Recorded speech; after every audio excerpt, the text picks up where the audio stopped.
Amang nasa kalangitan, dumarating ako sa iyo na may pusong nabasag at kaluluwaing nauhaw sa inyong presensya. Kapag ang mga kalangitan ay mukhang mas malapit at ang inyong boses ay umaalingaw-ngaw ng mas malinaw sa aking espiritu, nagpapatira pa ako sa harapan ng inyong trono ng biyaya. Panginoon, alam kong hindi aksidente na nandito ako ngayong sagradong sandaling ito sapagkat ginigising ninyo ang mga puso ng mga nagsasaliksik sa inyo ng may katapatan. Gaya ng ipinahayag ng manunula na sa madaling araw kayo ay hahanapin niya, gayon din ang ginagawa ko ngayon. Tumutuawag para sa inyong pagdating na hindi pangkaraniwang makamundo sa aking buhay.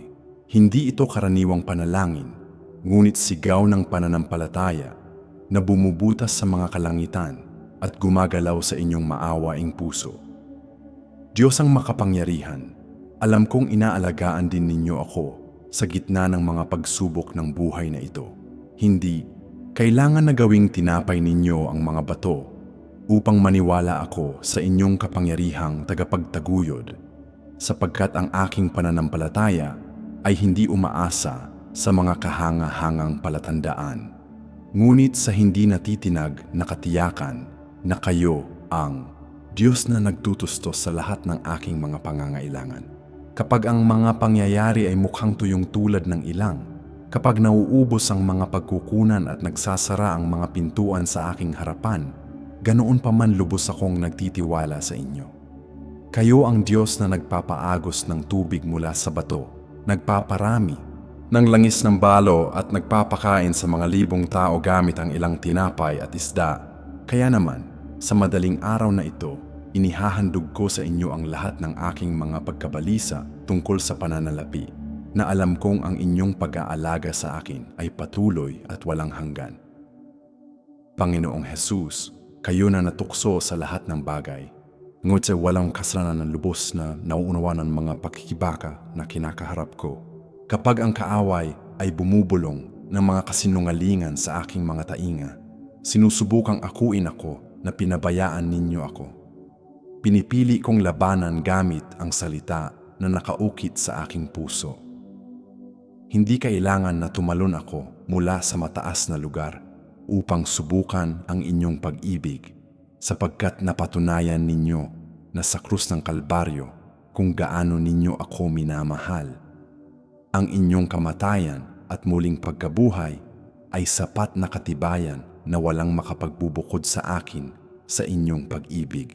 Sa oras ng madaling araw na ito, pinababago ko ang aking tiwala sa inyo na alam na hindi kailangan ng hindi pangkaraniwang mga kababalaghan upang maniwala ako, sapagkat ang aking pananampalataya ay nakabatay sa inyong matapat at totoong salita. Kayo ay siya ring kahapon, ngayon at magpakailanman, at ang ginawa ninyo para sa inyong mga alipin noon, gagawin din ninyo para sa akin, amang walang hanggan. Hindi ko ihahalili ang pakikipagkaibigan sa inyo sa anumang panandali ang kasiyahan ng mundong ito. Ang pamanga palasyo sa lupa ay maaaring gumuho. Ang pamangayaman ay maaaring mawala tulad ng usok. Ngunit ang pakikipagsamahan sa inyo ay nananatili magpakailanman. Kapag natutukso ako na maghanap ng kasiyahan sa mga materyal na bagay, naaalala ko na lahat ng inaalok ng mundong ito ay panandalian tulad ng huwad na tubig sa ilang. Kaya naman, pinipili kong labanan ang mga tukso na naghahangad na ilayo ako sa inyong presensya. Sa madaling araw na ito, tinatakwil ko ang lahat ng Diyos-Diyosang naghahangad na sakupin ang lugar na kabilang lamang sa inyo sa aking puso. Nawa, ang aking pinakamalaking tuwa ay laging maging ang pagkakaroon sa inyong presensya, sapagkat doon nakahanap ako ng tunay na kapayapaan at kasiyahan. Kayo ang yaman na hindi kailanman nasisira, ang mana na hindi kailanman nabulok, at ang pag-asa na hindi kailanman nakakabigo. Banal na Espiritu, kapag nauubos ang aking mga lakas at nararamdaman kong hindi na ako makapagpatuloy ng paglalakad, alam kong ang inyong mga anghel ay ipinapadala upang pakain at palakasin ako. Gaya ni Elias na binuhay sa ilang ng isang anghel na nagdala sa kanya ng tinapay at tubig, naniniwala akong pinapadala din ninyo ang inyong mga sugo mula sa kalangitan upang alagaan ako. Sa tahimik na oras ng madaling araw na ito, nararamdaman ko ang inyong presensya na nagpapabago sa aking mga lakas, tulad ng mga agila na lumilipad ng mataas ng hindi napapagod. Ginagawa ninyong lakas ang aking kahinaan, pag-asa ang aking walang gana, at hindi maisalitang tuwa ang aking kalungkutan. Hindi mahalaga kung gaano kahirap ang paglalakbay sa harap. Alam kong hindi ako naglalakad mag-isa, sapagkat kasama ko kayo sa bawat hakbang. Ang inyong biyaya ay sapat para sa akin, at sa aking kahinaan, lubos na nagiging perpekto ang inyong kapangyarihan. Panginoon ng kadakilaan, ang pagsamba sa inyo ang siyang nagpapatayo sa akin, kahit na ang mga unos ay umaalingaw-ngaw sa aking paligid. Kapag lahat ay mukhang gumuguho at ang mga pangyayari ay sumisigaw na walang pag-asa, pinipili kong itaas ang aking mga kamay at ipahayag ang inyong kadakilaan. Ang pagsamba ay hindi lamang tugon sa inyong mga pagpapala, ngunit malakas na sandata laban sa mga puwersa ng kadiliman na naghahangad na pabagsakin ako. Gaya ni Josaphat na nagpadala sa mga mananamba sa harap ng hukbo at nakita ang hindi pangkaraniwang pagtagumpay, ganoon din nilalagay ko ang pagsamba sa unahan ng aking pakikipaglaban sa Espiritu.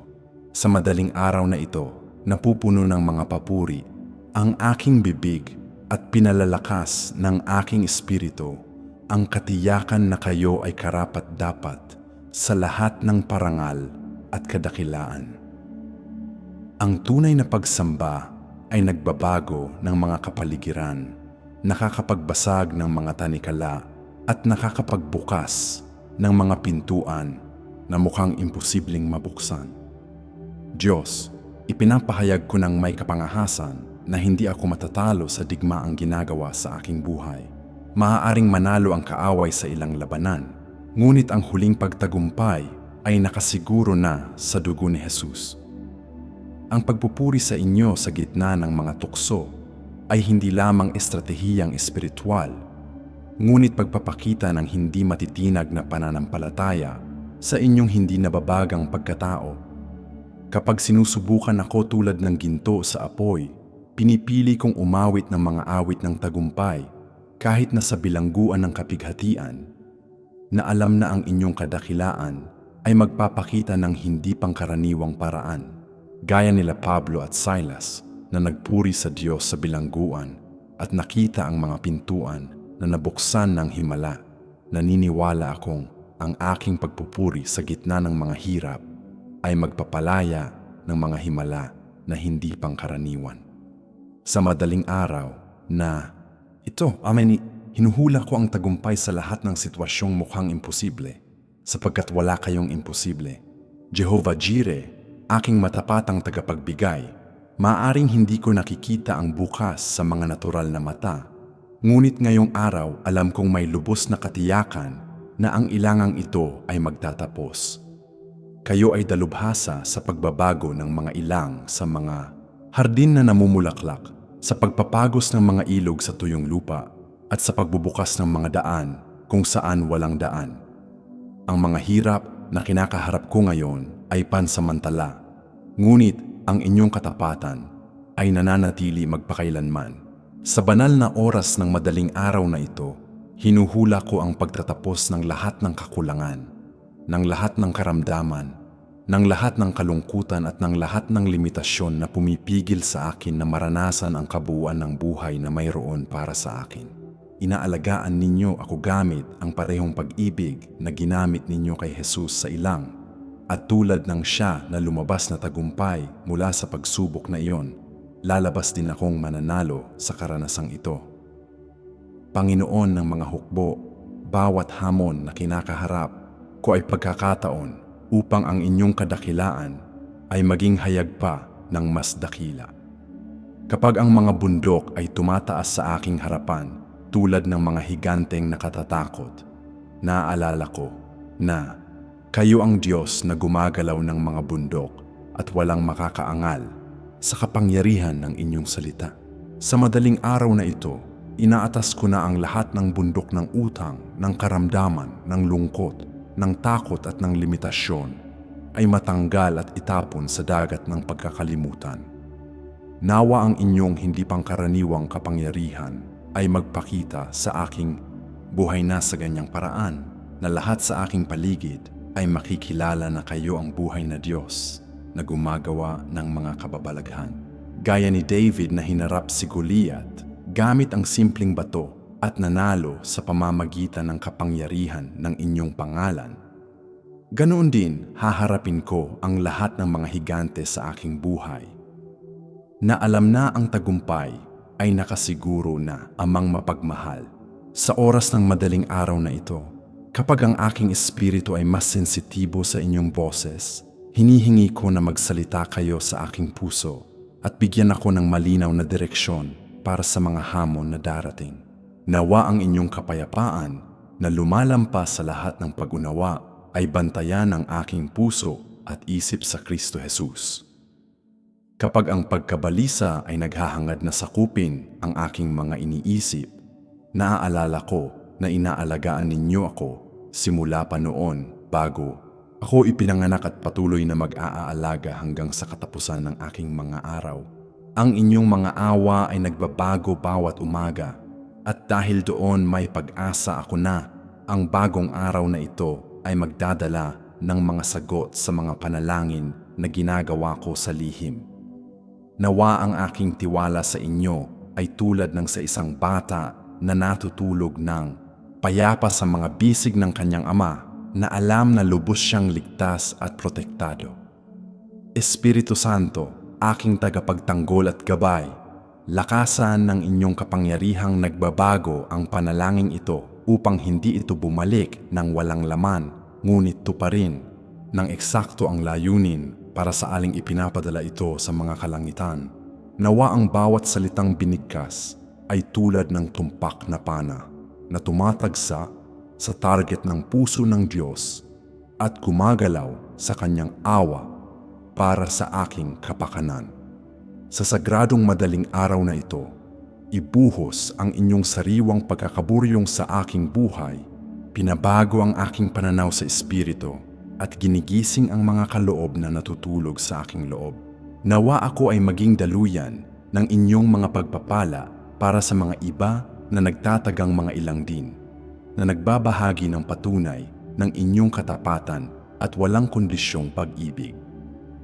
Gamitin akong kasangkapan ng inyong kapayapaan upang magdala ng pag-asa sa mga nawalan ng pag-asa at pananampalataya sa mga walang pananalig, sapagkat alam kong tinawag ninyo ako upang maging liwanag sa gitna ng kadiliman ng mundong ito. Hesukristo, aking tagapagligtas at tagapagtubos, sa inyong mahalagang pangalan, kinakansel ko ang lahat ng negatibong salita na nabanggit laban sa aking buhay, lahat ng sumpa na ipinadala laban sa aking pamilya, at lahat ng dekreto ng kadiliman na naghahangad na limitahan ang pagtupad ng inyong mga layunin sa aking pagkakairal. Sa kapangyarihan ng inyong dugong nabuhos sa Kalbaryo, ipinapahayag kong ako ay higit pa sa tagumpay at walang sandata na binubuong laban sa akin ang mauunlad. Nawa ang panalangin ito na ginawa sa 3 oras ng madaling araw ay tulad ng matamis na kamangyang umaangat hanggang sa inyong trono at nakakuha ng inyong espesyal na pansin para sa mga pangangailangan ng aking puso. Tulad ng ginising ninyo si Lazaro mula sa kamatayan matapos ang 4 na araw sa libingan, buhayin din ang lahat ng bahagi ng aking buhay na mukhang patay at walang pag-asa. Nawa ang mga hindi pangkaraniwang himala ay magpakita mula sa panalangin na ito nagpapatunay sa lahat na kayo ay patuloy na parehong Diyos na gumagawa ng mga kababalaghan. Panginoong makapangyarihan, habang natutulog ang mundo at ang kadiliman ay mukhang mas makapal, ang inyong liwanag ay nagniningning ng mas maliwanag sa aking espiritu. Sa banal na oras ng madaling araw na ito, Tinatanggap ko sa pamamagitan ng pananampalataya ang sagot sa bawat kahilingan na inihahandog ko sa harapan ng inyong trono. Alam kong naririnig ninyo ang daing ng mga matuwid at natutuwa kayong bigyan ang nais ng mga nangangamba sa inyo. Gaya ni Ana na nanalangin ng tahimik at narinig ninyo, ganoon din naniniwala akong ang lihim na panalangin na ito ay gagalaw sa inyong puso at magdadala ng hindi pangkaraniwang mga pagbabago sa aking katotohanan. Nawa ang inyong mga anghel ay maging komisyon sa sandaling ito upang magtrabaho para sa aking kapakanan. Nagsbubukas ng mga pintuan ng pagkakataon, naghahanda ng daan para sa aking pag-unlad at nagtatanggal ng lahat ng hadlang na pumipigil sa daloy ng inyong mga pagpapala sa aking buhay. Hindi lamang ito panalangin, ngunit propetikong pakayag ng gagawin ninyo bilang tugon sa aking hindi matitinag na pananampalataya. Inilalagay ko sa inyong mga kamay ang bawat bahagi ng aking buhay na nangangailangan ng pakikipanghimasok ng Diyos. Nawa ang madaling araw na ito ay magsimula ng bagong panahon ng mga himala at hindi pangkaraniwang mga pagpapala. Gaya ni Jacob na nakipagbuno sa anghel hanggang sa bukang liwayway at napalaan, ganun din kumakapit ako sa inyo sa panalangin na ito hanggang sa makatanggap ng kumpirmasyon sa aking espiritu na narinig at sinagot ninyo. Hindi ko bibitawan kayo hanggang sa pagpalain ninyo ako ng sagana at gawing pagpapakita ng inyong katapatan ang mahirap na sitwasyong ito. Nawa ang araw na sisikat sa loob ng ilang oras ay liwanagin ang bagong kabanata ng aking kasaysayan na sinulat ng inyong malakas na kamay at silag ng inyong pagpapatibay. Sa pangalan ni Hesukristo, ipinapahayag ko na nagsisimula na ngayon ang mga himala at makikita ng lahat na ang Panginoon ay nag-aalaga sa akin ng hindi pangkaraniwan. Amen at amen. Mga minamahal na mga kapatid na nanunood sa malakas na panalangin ng madaling araw na ito, alam kong lubos na nahawakan ng Diyos ang inyong mga puso sa pamamagitan ng mga salitang ito na may unang. Kung ang panalangin na ito ay naghatid ng buhay sa inyong espiritu, kung nagdala ng pag-asa sa inyong pagod na kaluluwa at pinalaki ang inyong pananampalataya upang maniwala sa mga himala, huwag kalimutang pindutin ang buton ng giliw sa ibaba ng video na ito. Ang inyong suporta ay mahalaga upang mapatuloy namin ang paghahatid ng salitang ito na nagbabago sa libu-libong mga tao na nangangailangan ng tunay na pakikipagtagpo sa hindi pangkaraniwang kapangyarihan ng Diyos. Ibahagi ang video na ito sa inyong mga pamilya, kaibigan at mga kapatid sa simbahan, sapagkat may tao sa inyong network ng mga relasyon na kailangan marinig ang mensaheng ito ng pananampalataya at pag-asa. Manatili sa amin sa pamamagitan ng pag-subscribe sa aming channel at pag-activate sa bell ng mga notification sapagkat naghanda kami ng mga nilalaman na pagpapala para sa inyo.